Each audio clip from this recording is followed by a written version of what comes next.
वृंदावन विहारी लाल की जय। राधा रानी की जय। श्री गुरुदेव भगवान की जय। श्री राधे राधे। भक्ति प्रश्नोत्तरी कार्यक्रम प्रारंभ किया जा रहा है। आइए हम भक्ति संबंधित प्रश्नों को श्रवण करें। श्री राधे राधे गुरु जी, आपके श्री चरणों में कोटि कोटि दंडवत प्रणाम। प्रश्न है, चैत्र शुक्ल पूर्णमासी को जो हनुमान जयंती मनाई जाती है और अमावस्या के दीपावली के एक दिन पहले जो हनुमान जयंती मनाई जाती है, तो इसमें से कौन सा हनुमान जयंती सही है? श्री राधे राधे। इसको समझने के लिए मैं आपको पहले गीता जी में ले चलूंगा। श्रीमद् भगवद गीता के 4th अध्याय में अर्जुन ने पूछा है भगवान श्री कृष्ण से। जब भगवान श्री कृष्ण ने कहा कि जो मैं ज्ञान तुमको सुना रहा हूं ये मैंने सृष्टि के प्रारंभ में सूर्य भगवान को सुनाया था और बाद में ये वैवस्वत मनु को मिला। वैवस्वत मनु ने इक्ष्वाकु आदि को सुनाया और उसके बाद लुप्त हो गया। अब मैं तुमको इसलिए बता रहा हूं कि तुम मेरे प्रिय भक्त और सखा हो। भक्तों से मैं सखा चेती रहस्य में हेतु उत्तमम। तो अर्जुन को बड़ा आश्चर्य हुआ कि सृष्टि के प्रारंभ में कृष्ण कहाँ थे, क्योंकि कृष्ण अर्जुन के ही उम्र में बराबर उम्र के थे। तो उन्होंने कहा, प्रभु सृष्टि का प्रारंभ तो करोड़ों वर्ष पहले हुआ और अपरम भवतो जन्म परम जन्म विवस्वतः कथमे तद्विजानीयाम त्वमादौ प्रोक्तवानि थी। तो प्रभु आपका जन्म तो अभी थोड़े दिन पहले का है। आप वैवस्वत मनु से भी पहले आपने उपदेश किया था। वैवस्वत मनु ने सूर्य भगवान से सीखा जो आपने सूर्य भगवान को पढ़ाया था। तो ऐसा कैसे संभव हो गया? आप तो अभी जन्म लिए हैं, तो उस समय कैसे आपने पढ़ाया? तो भगवान कहते हैं, बहूनि में व्यतीतानि जन्मानि तव चार्जुन तान्यहं वेद सर्वाणि न त्वं वेत्थ परं तप। हे अर्जुन, तुम्हारे और मेरे बहुत जन्म हो चुके हैं। मैं उन सबको जानता हूँ और तुम उनमें से किसी जन्म को नहीं जानते हो। बस मेरे जन्म में और तुम्हारे जन्म में अंतर है। तुम अपना भी नहीं जानते हो और मैं तुम्हारा भी, अपना भी और सबका जानता हूँ। ये बहुत बड़ा अंतर है। मैं सबका जानता हूँ, तुम एक का भी नहीं जानते हो। तो फिर भगवान ने उनको बहुत से जन्मों की बात संकेत में बतलाई है। ऐसे ही कुछ हनुमान जी की बात मैं आपको बताने जा रहा हूँ। श्री हनुमान जी महाराज जब अयोध्या में भगवान राम की सेवा में रह रहे थे, तो राम जी कहते थे, हनुमान जी तुम सेवा तो खूब करते हो, कहीं सत्संग में नहीं जाते हो क्या? बोले, सत्संग में क्या जाएं प्रभु, जब आपकी सेवा कर रहे हैं। बोले, नहीं, सत्संग में जाना चाहिए। तो हनुमान जी ने सोचा, सब प्रवचन करने वाले, कथा वार्ता वाले तो मुझसे कम ज्ञानी हैं, किसी ऐसे के पास जाएं जो बहुत बड़ा ज्ञानी हो। तो हनुमान जी गए काक भुसुंडी के पास, और काक भुसुंडी जी उस समय राम कथा सुना रहे थे। हनुमान जी ने सुना, कथा में बता रहे थे। हनुमान जी के सम्मुख श्रोता के रूप में हनुमान जी बैठे हैं, काक भुसुंडी सुना रहे राम कथा। तो बताया, जब हनुमान जी को सीता की खोज के लिए रावण के पास जाना था, लंका जाना था, तो एक चरण तो इस पार रखा, दूसरे चरण से पहुंच गए लंका में। ये काकभूषुंडी सुना रहे थे। और उसके बाद जब वहां देखा राक्षसों की दुष्टता को, तो उनको इतना क्रोध आया कि उन्होंने मुंह से जोर से हवा फूंकी, ऐसे जोर से, और हवा इतनी जोर से हनुमान जी ने फूंकी कि पूरे लंका जल करके राख हो गई। अब हनुमान जी ने सोचा, ये तो सब गलत सुना रहे, काकभूषुंडी जी तो महान ज्ञानी, और ऐसा तो मैंने किया नहीं था। मेरी तो पूंछ बड़ी लंबी की गई थी, कपड़ा बांधा गया था, और रहा न बसन नगर घृत तेला, बाढ़ी पूंछ कीन खप खेला, ये सब हुआ था। और मैं तो उड़ करके गया, रास्ते में सिंहिका मिली, अलग अलग राक्षसियाँ मिली, तो सबको लांघते हुए मुश्किल से गया था। ये कह रहे हैं एक चरण इधर रखा, एक चरण उधर रखा, और उधर फूंक करके लंका जला दिया। तो ये तो गलत बता रहे हैं, लेकिन उनसे कुछ कहा नहीं। काकभूषुंडी से कुछ नहीं कहा। और कथा सुन के लौट के आए जब, राम जी ने कहा कथा सुने आए? बोले हाँ सुने आए। बोले क्या बात है, ऐसे क्यों करे? बोले महाराज अब मैं क्या कहूँ, मैं तो खुद गया था लंका में, तो जो मैंने किया था वो तो बताया नहीं, दूसरी दूसरी बात बताए। बोले अच्छा ठीक है, अब रहने तो बताने को। अभी एक काम और तुमको करना है। क्या करना है प्रभु? भगवान मुद्रिका अंगूठी एक लिए थे राम जी, तो अंगूठी उनकी नीचे टपक के गिर गई। और वो लुढ़की जोर से। बोले पकड़ो पकड़ो हनुमान जी, अंगूठी मेरी उठा के लाओ। हनुमान जी दौड़े अंगूठी उठाने के लिए, अंगूठी जोर से भगी, लुढ़कती हुई भगी। अब हनुमान जी पीछे दौड़े कि अंगूठी मुझे लाना है, प्रभु की आज्ञा है। और वह अंगूठी इतनी तीव्र गति से चली कि पूरी पृथ्वी की परिक्रमा की। क्योंकि ठाकुर जी की चीज थी, कोई मेटल थोड़े था वो, उसमें तो डिवाइन पावर था। हनुमान जी पूरी परिक्रमा की पृथ्वी की। उसके बाद सुमेर पर्वत पर पहुंची वो अंगूठी और एक गुफा में घुस गई। अब हनुमान जी ने सोचा इस गुफा में जाकर के अंगूठी लाऊंगा। तब तक एक बानर खड़ा हो गया, बोला कि तुम अंदर नहीं जा सकते हो, कौन हो तुम? हनुमान जी ने कहा मैं रामदूत हनुमान हूं। बोले झूठ बोलता है, बिल्कुल झूठा, ऐसा मरियल बंदर कोई हनुमान हो सकता है? हनुमान अंदर बैठे हुए हैं। तो बड़ा उनको आश्चर्य हुआ कि हनुमान तो मैं ही हूं, और ये कह रहे हैं कि अंदर बैठे हुए हैं हनुमान। बोले अच्छा महाराज जो अंदर है उनका दर्शन करा दो। बोले ऐसे नहीं कराऊंगा, पूछ के आऊंगा तब कराऊंगा। तो वो वानर अंदर जाके बताया कि महाराज एक बंदर आया दर्शन करने, और वो कह रहा है कि वो हनुमान है। तो अंदर जो हनुमान जी थे वो बहुत सुंदर तमाम रत्नों से बने हुए सिंहासन पर बैठे हुए थे। अंदर थे हनुमान जी। उन्होंने कहा अरे वो हनुमान जी हैं, तुमने उनका अपमान तो नहीं किया? बोले प्रभु हमसे तो अपमान हो गया, हमने तो उनको बंदर कह दिया साधारण। बोले जाओ उनसे क्षमा मांगो और ले आओ। अब हनुमान जी को वानर लेकर के अंदर गुफा में गया। वहां उन्होंने देखा हनुमान जी ने कि महाराज ये तो परम दिव्य है और बड़ा विशाल आकार है और बहुत अद्भुत सिंहासन है और विराजमान है। बोले महाराज हनुमान तो मैं भी हूं, आप हमसे तो बहुत बड़े हनुमान दिखलाई पड़ रहे हैं। और अंगूठी यहां मेरे प्रभु की आई। और ये देखा उन्होंने हनुमान जी ने कि जो अंदर हनुमान थे गुफा में, वो 27 मनके वाली माला जो ये है यही जप रहे थे। ऐसी इसी प्रकार की ये नहीं थी, इसी प्रकार की थी, ये तो मेरे पास है। वो दिव्य 27 मनके की माला जप रहे थे अंदर गुफा वाले हनुमान जी, और उनकी आंखों से प्रेम के आंसू गिर रहे थे। इतना भगवत प्रेम था उनको। और वो आंसू निरंतर झड़ते थे और निरंतर वो जप करते थे, कुछ खाते पीते नहीं थे। और इतनी आंसू गिरती थी कि एक छोटा सा कुंड बन गया था वहां, उसमें आंसू से भरा रहता था कुंड। बोले कि मेरे प्रभु की जो अंगूठी है वो कहाँ गई? बोले अंगूठी, ये जो कुंड है इसमें देखो अंगूठी है। तो हनुमान जी ने देखा एक नहीं अनेक अंगूठियां हैं। बोले इसमें एक नहीं, इसमें तो बहुत सारी अंगूठी। बोले ये जब कभी ऐसा होता है कि राम की अंगूठी को ढूंढने वाला हनुमान आता है तो वह अंगूठी अंदर से निकालता और एक उसी का रूप वहीं रह जाती है। एक अंगूठी आती है उसका दो रूप हो जाता है, एक वो ले जाते हैं एक यहाँ रह जाती है। अब देख लो कितनी बार हनुमान जी आए होंगे, अंगूठी गिनती कर लो तुम। तो बोले महाराज आप हनुमान हैं कि मैं हनुमान हूं? बोले मैं भी हनुमान हूं, तुम भी हनुमान हो। तुम्हारा जन्म हुआ चैत्र पूर्णिमा को और मेरा जन्म हुआ था दीपावली के एक दिन पहले।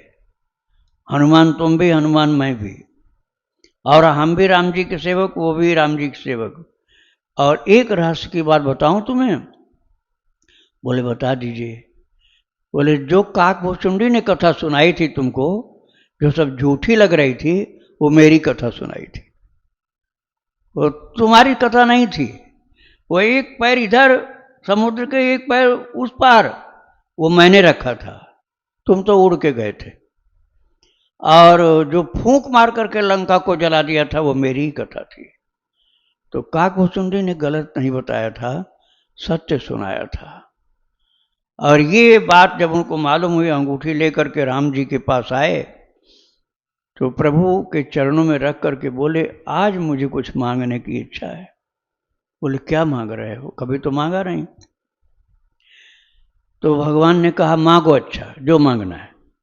तो हनुमान जी ने कहा, प्रभु अब मुझे पता चला कि आपकी कथा का कोई और छोर नहीं है, मैं स्वयं देखता हूं तब भी मेरी जानकारी पूरी नहीं रहती, इसलिए मैं ये चाहता हूं कि दुनिया में जितनी जगह आपकी कथा हो, मेरे उतने रूप हो जाएं और मैं सब जगह कथा सुनूं। तो हनुमान जी कथा के इतने प्रेमी हैं, और ये दोनों जन्म तिथि सही है, एक पहले वाले का जन्म, एक बाद वाले का जन्म। और इतनी सेवा भगवान की किया है कि राम जी स्वयं कहते हैं, प्रत्युपकार करूं का तोरा, सन्मुख होई न सकत मन मोरा। हनुमान जी तुम्हारा ऋण है मेरे ऊपर, मैं उससे ऋण नहीं होना चाहता हूं। क्यों? क्योंकि मेरे ऊपर तो संकट था, सीता की खोज करने के लिए तो मुझे गए और खोज लिए। अब तुमसे मैं तुम्हारे ऋण की भरपाई करना चाहूं, तो तुम संकट में पड़ो, तब मैं तुम्हारा संकट दूर करूंगा, तभी तो बराबरी होगी। तो मैं ये नहीं चाहता हूं कि तुम संकट में पड़ो और मैं तुम्हारा संकट दूर करूं, इसलिए मैं चाहता हूं मैं सदा ऋणी बना रहूं। इस प्रकार से राम जी हनुमान जी के प्रति कृतज्ञ हैं। लक्ष्मण जी कहते हैं कि यदि हनुमान जी नहीं होते तो संजीवनी बूटी कौन लाता जिससे मैं जिंदा हो सकता था। भरत जी कहते हैं कि हनुमान जी तुम यदि नहीं हो आते समय पर, तो मैं चिता में जल चुका होता अयोध्या में। सीता जी कहते हैं, हनुमान मैं भी विष भक्षण करके मरने वाली थी, तुम्हारे आने पर ही रक्षा हो गई। इतने महान होने पर हनुमान जी को ये नहीं पता था कि कितने हनुमान हो गए, और एक नहीं अनेक जन्मदिन उनके होते हैं। तो भक्तों, हनुमान जी ने इसी भगवत चरित्र की विशेषता के कारण ये वरदान मांगा कि दुनिया में कहीं भी राम कथा हो तो मैं हर जगह अनेक रूप धारण करके राम की कथा का श्रवण करता रहूं। तो प्रश्न का जो उत्तर था मैंने दे दिया, वो दोनों ही सत्य है जन्मदिन, और वो अलग अलग प्रकार से उनका अवतार हुआ करता है, तो अलग अलग प्रकार की लीलाओं का दर्शन करते रहते हैं। श्री राधे राधे। अब अगला प्रश्न हम श्रवण करेंगे। दूसरा प्रश्न गुरु जी, हम कुछ मित्र सुबह पार्क में शौच के बाद काफी दिन से सूर्य भगवान के 12 नाम और 3 बार गायत्री मंत्र का गायन करते थे, तो क्या बिना नहाए ऐसा करने से पाप लगेगा? श्री राधे राधे। बिना नहाए गायत्री नहीं जपना चाहिए। गायत्री मंत्र जपने के लिए स्नान करना आवश्यक होता है, किंतु भगवान का नाम जपने के लिए स्नान करना आवश्यक नहीं होता। चाहे आप राम राम राम राम जपे, चाहे सीताराम सीताराम, चाहे राधे श्याम या राधा राधा राधा, कोई भी नाम प्रभु का आप जपेंगे, स्नान आवश्यक नहीं है। लेकिन गायत्री मंत्र जपना है तो स्नान आवश्यक होता है। श्री राधे राधे। दूसरा प्रश्न है, क्या भंडारा आदि में धन देना चाहिए या सामान देना चाहिए, या मंदिर के दान पात्र आदि में धन देना चाहिए, और सबसे उत्तम दान कौन सा है? दान आपकी श्रद्धा के अनुसार उत्तम होता है। जहाँ आपकी श्रद्धा बढ़िया है वहाँ दान उत्तम हो जाएगा। जैसे आपने प्रेम से भागवत सेवा के भाव से, अच्छी प्रीति के साथ समर्पण भाव से दान किया है, तो वही दान उत्तम हो जाएगा। और यदि दान देते समय आपके मन में संदेह है, श्रद्धा नहीं है, और आप बहुत सारे मन में कुतर्क भरे हुए हैं कि पता नहीं कैसे लोग हैं, मैंने भूल से पैसा दे दिया, गलत किया मैंने, ऐसे सोचते हैं, तो दान आपका अधम हो गया। और भंडारा की जो बात है, भंडारा में सेवा की भावना रहती है। भगवान के भक्त लोग, संत लोग प्रसाद पाएंगे, गरीब लोग पाएंगे, दीन दुखी लोग पाएंगे, जो बुभुक्षित हैं, तृषित हैं, उन सब लोगों को हम कुछ खिलाएंगे पिलाएंगे, ठाकुर जी प्रसन्न होंगे। ऐसी भावना से भंडारा करना कल्याणकारी होता है। अब उसमें जो सामान दें कि पैसा दें, ये हर जगह एक जैसा नहीं होता है। अब हम बोल दें कि नहीं आपको पैसा ही देना है, तो कई जगह आपको ठग भी मिल सकते हैं। और हम कह दें कि नहीं आपको प्रसाद का सामान देना है, अब आप कहोगे सामान हम कहाँ से लाएंगे, हमारा घर तो यहाँ है नहीं, सामान खरीदने हम कहाँ जाएं, तो सेवा आपको जो होनी वो भी रुक जाएगी। तो ये आपको ही डिसीजन लेना पड़ेगा कि पैसा देना उपयुक्त है या सामान देना। यदि आपको लगता है कि यहाँ सब कुछ काम सच्चा है, सब सच्चाई के साथ पवित्र भगवत सेवा के भाव से किया जाता है, तो आप जैसा भी करना चाहें, पैसा देना या सामान देना उपयुक्त होगा। लेकिन सामान आप नई जगह पर तो सही खरीद नहीं पाओगे, कहाँ मिलता है आपको पता नहीं चलेगा, आप ढूंढते रह जाओगे, टाइम से आ नहीं पाओगे लेकर, उससे अच्छा पैसा दे दो। लेकिन यदि आपको लगता है कि नहीं पता नहीं पैसे का सदुपयोग होगा कि नहीं होगा, तब आप अच्छी क्वालिटी का सामान दो। घटिया सामान नहीं देना चाहिए, भले ही थोड़ी मात्रा में दो, ज़्यादा नहीं दे सकते, थोड़ी मात्रा में दो, और बहुत बढ़िया क्वालिटी का सामान होना चाहिए जो ठाकुर जी की सेवा में किसी प्रकार से भी दोष युक्त न हो, निर्दोष हो, निष्कलंक हो, पवित्र हो। ऐसा सामान हो तो सामान दीजिए, नहीं तो उसका शुल्क दीजिए। मैं अपने यहाँ के लिए नहीं कर रहा हूँ आपको, ये प्रश्न आया है इसलिए उसका उत्तर सुना रहा हूँ। श्री राधे राधे। अगला प्रश्न है, गुरुजी जब मैं रामायण का पाठ करता हूँ, उन्हें पढ़ता हूँ, तो माता सीता के दुखी होने का जब प्रसंग आता है तो मुझे बहुत रोना आता है, ऐसा क्यों होता है? इसके विषय में कुछ बताने की कृपा करें। ये बहुत ही बढ़िया चीज़ है जो आप बता रहे हैं ना। ये रोना संसार के लिए नहीं हो रहा है, भगवान के लिए रोना हो रहा है। भगवान की प्रीति जिसके अंदर होगी उसी के ही आंसू आ सकते हैं। आंसू जो आंख से आ रही है आपके, भगवान के चरित्र को सुन करके आंसू आना, भगवान की कष्ट की बात सुन करके आंखों से आंसू गिरना, ये बिना भक्ति के नहीं हो सकता है। तो ये अच्छा लक्षण है भक्ति का। आप खूब भगवत चरित्र, भगवान के भक्तों का चरित्र श्रवण करते रहिए, और जब आंसू गिरे तो थोड़ा अपने को छिपाया करिए, मुंह थोड़ा फेर लीजिए दूसरी तरफ, या कपड़े से थोड़ा आड़ कर लीजिए, जिससे वो आंसू केवल ठाकुर जी देख पाए, दूसरा न देखे। ठाकुर जी तो देख लेंगे, जहाँ भी आप होंगे वहाँ देख लेंगे, लेकिन दूसरों को दिखाने से आंसू का प्रभाव कम हो जाएगा। जैसे आपने चाहा कि हाँ सब लोग देखें कि मुझे आंसू गिर रही, तो भक्ति में असर कम होगा, दिखावा में वो चला जाएगा। इसलिए उसको न लोग देख पाए ऐसी कोशिश करिए, लेकिन कोई देख लेगा तो हानि नहीं होगी, दिखाओगे जानबूझ करके तब हानि होगी।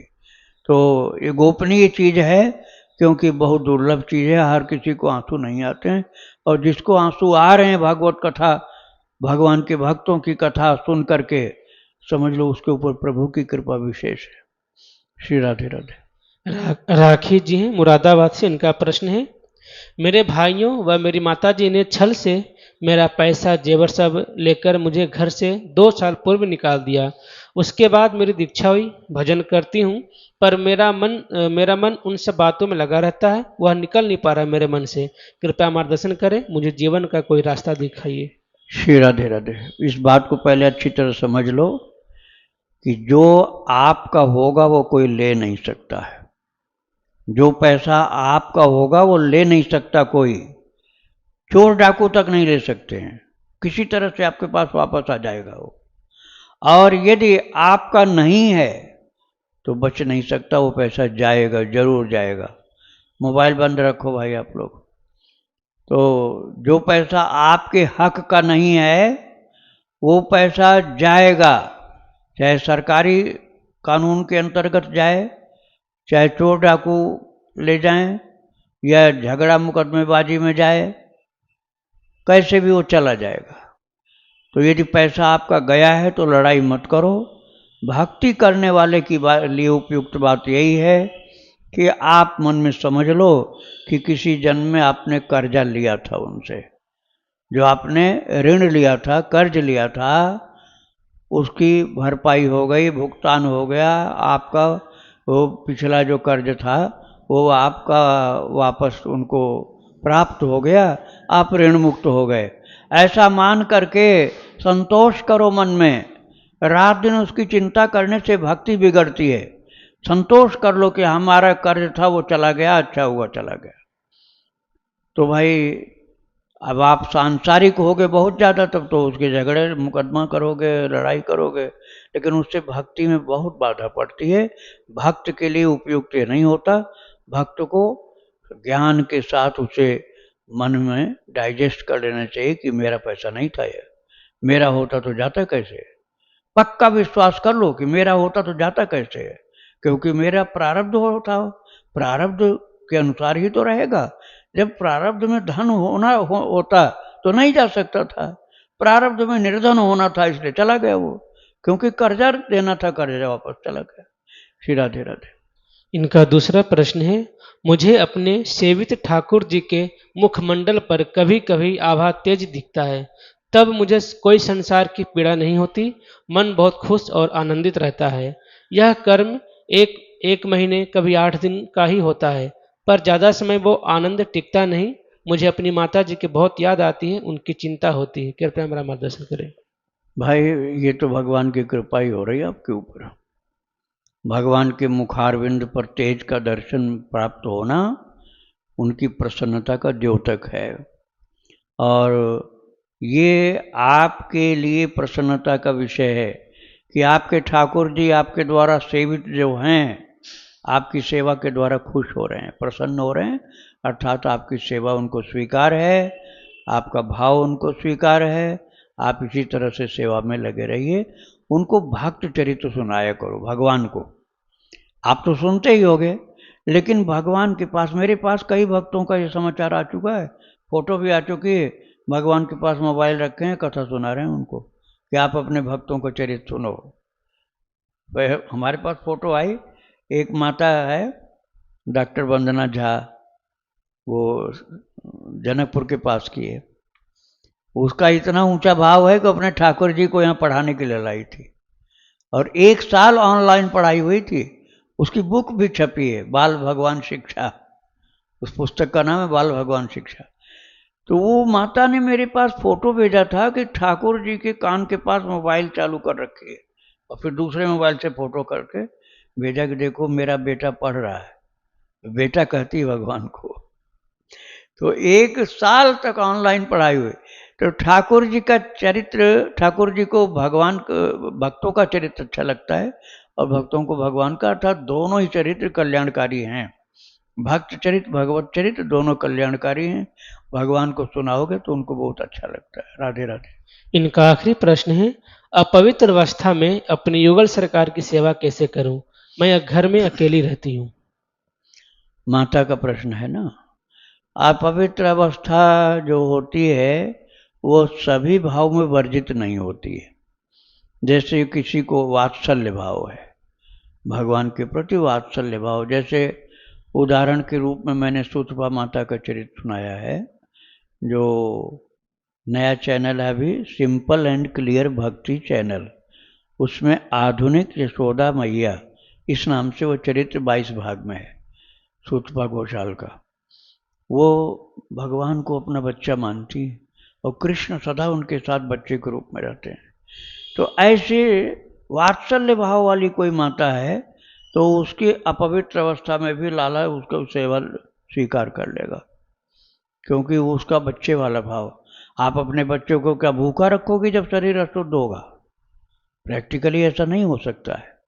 आपका बच्चा छोटा यदि है तो आपका शरीर अशुद्ध हो तब भी आप बच्चे को खिलाओगे, भूखा नहीं रखोगे। ऐसे भगवान के लिए भी भूखा नहीं रखा जाता है, जो वात्सल्य भाव है। तो इसी तरह से माधुर्य भाव में भी चलता है। और यदि दास्य भाव है या शांत भाव है तब वहाँ पर थोड़ा परहेज करना पड़ता है। लेकिन ये तभी करना पड़ेगा परहेज जब कोई दूसरा सेवक है आपके घर में, दूसरा कोई भगवान का सेवक है जिसके द्वारा ठाकुर जी की सेवा की जा सकती है, तो आप उनसे सेवा ले लो। लेकिन ये तो कोई सेवक ही नहीं है, तो क्या आप खाओगे और भगवान को भूखा रखोगे? ये भक्ति का मार्ग तो नहीं है। कर्मकांड में चाहे जो हो, लेकिन भक्ति में नहीं हो सकता है कि आप भोजन करो तीनों टाइम और ठाकुर को एक बार भी भोग नहीं लगाओ। ये तो भक्ति का विरोध कार्य है, भक्ति के विरुद्ध कार्य है। इसलिए आपके पास यदि सेवा करने वाला कोई है तो उससे सेवा भगवान की करवाओ अशुद्ध अवस्था में, और नहीं कोई है तो नहा धो करके सफाई के साथ भगवान का भोग लगाओ, उनकी सेवा करो। राधे राधे। गुरुदेव कोटि कोटि प्रणाम आपके चरणों में। मैं जब भी भगवान का नाम लेता हूँ तो मेरे यहाँ कुछ ऐसे होता है और सर से महसूस होता है कि कुछ बाहर हल्का सा दर्द और कुछ बाहर निकलने को, तो ये जो इसे ये थोड़ा जड़ सा हो जाता है इसमें, तो ये क्या कोई है? बीमारी नहीं है, आप निश्चिंत रहो, कोई बीमारी नहीं है। आज्ञा चक्र पर स्पंदन होता है। यह जो शिव जी का तृतीय नेत्र का स्थान है ना, इसी को आज्ञा चक्र बोलते हैं, भावों के ऊपर थोड़ा सा। तो ये आज्ञा चक्र पर स्पंदन होना, इसको बोलते हैं सहस्रार। यह सहस्रार पर स्पंदन होना, ये तंत्रिका तंत्र जब जागृत होता है, नर्वस सिस्टम जो मेरुदंड बैकबोन में स्पाइनल कार्ड में, तो इसमें मेन चीज है सुषुम्ना नाड़ी। ईड़ा पिंगला सुषुम्ना तीन नाड़ी बैकबोन में होती है। इनमें से सबसे ज़्यादा सेंसिटिव होती है, पावरफुल, सुषुम्ना नाड़ी। और सुषुम्ना नाड़ी का स्पंदन भक्ति अधिक होने पर होता है, मूलाधार से जागृत होती है। फिर स्वाधिष्ठान, इसके बाद मणिपुर चक्र, अनाहत चक्र, विशुद्ध चक्र, आज्ञा चक्र और सहस्रार में स्पंदन होना शुरू होता है। और इसीलिए आपको वाइब्रेट होता हुआ लगा होगा। तो ये भक्ति में उत्थान होने का परिचायक है। ये आपकी जो स्पिरिचुअलिटी है उसमें प्रोग्रेस आपका हो रहा है, इसको इंडिकेट कर रहा है। तो इसमें कोई चिंता की बात नहीं है, ये पॉजिटिव इंडिकेशन है आपके लिए, कल्याणकारी। श्री राधे राधे। कर लो। हरे कृष्ण महामंत्र का जाप करती हूँ, तो काम करते समय भी जाप कर लेते, मानसिक जाप। हाँ हाँ बिल्कुल ठीक है। अच्छा, जैसे माला जाप करते हैं तो भगवान की लीला चिंतन करते हैं कि वो उनका जो लिखा हुआ हरे कृष्ण। हाँ अब मैं बता रहा हूँ आपको। देखिए, चिंतन जो होता है वो सरल होता है, ध्यान थोड़ा तक मुश्किल होता है। तो भगवान ने गीता जी में चिंतन चिंतन ज़्यादा बताया है, ध्यान की बात भी बताई है। लेकिन ध्यानात् कर्मफल त्यागत त्यागत शांतिरनंतरम, ऐसा 12वें अध्याय में कहा है। और चिंतन तो पूरी गीता में हर अध्याय में बताया भगवान ने। तो आप जपते समय यदि रूप का चिंतन कर सकें अथवा रूप का ध्यान कर सकें तो सर्वोत्तम है। और रूप के ध्यान से भी सरल है लीला का चिंतन। लीला, भगवान की लीला या भक्तों का चरित्र आप सुनती हैं, तो भक्तों के चरित्र में प्रभु ने जो कृपा करके लीला की उनके साथ, जो लीलाएं भगवान ने की हैं भक्तों के साथ, जो आपने श्रवण किया चरित्र श्रवण में, बस उसी पर अपना माइंड कंसंट्रेट कर दो कि ऐसी लीला आज ठाकुर जी ने की, आज हमारे कन्हैया ने भक्त के साथ ऐसी लीला की। बस उसी को बार बार बार बार याद करो। याद करते करते ही जप भी करते जाओ, माला से जप भी करते जाओ, और हमारे ठाकुर ने आज उस भक्त के साथ ऐसी लीला की, कितनी कृपा की, कभी मेरे ऊपर भी ऐसा करो ठाकुर जी। तो ऐसे लीला का चिंतन करना जप के साथ ये भी परम कल्याणकारी है। चिंतन हो चाहे ध्यान हो, और मान लो ये सब कुछ नहीं हो रहा है, तब आपने जो वो कहा कि लिखा हुआ भगवान नाम, जैसे श्री सीताराम लिखा है या हरे राम राम राम लिखा हुआ है, या प्रभु का कोई भी नाम चमचमाता हुआ लिखा हुआ है, बड़ा सुंदर आकर्षण है। आंख बंद करके ऐसे तेज से संपन्न भगवान नाम का ध्यान करना चाहिए। तो नाम जप के साथ ये भी आप कर सकते हैं। वृंदावन विहारी लाल की जय। राधा रानी की जय। श्री गुरुदेव श्री राधे। भगवान की जय।